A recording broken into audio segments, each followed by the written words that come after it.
In today's quick tutorial, I'll show you how to safely delete the Windows.old folder on Windows 10 after an upgrade and free up a lot of disk space on your PC.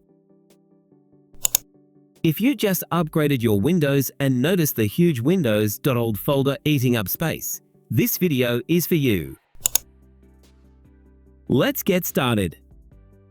The Windows.old folder keeps your previous Windows installation in case you want to roll back.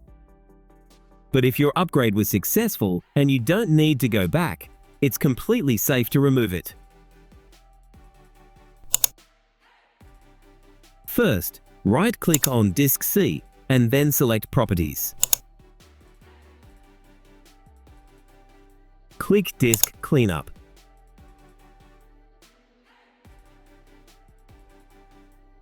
Click on Clean Up System Files. Wait for the scan to complete.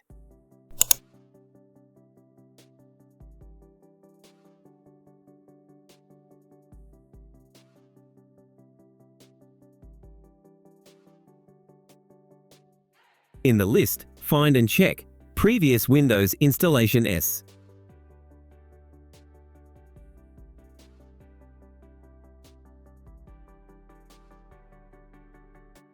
Click OK, then delete files.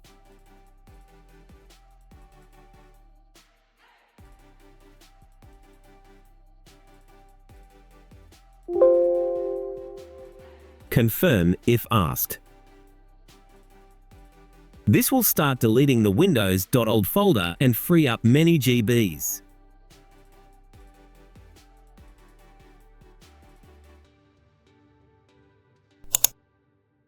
That's it.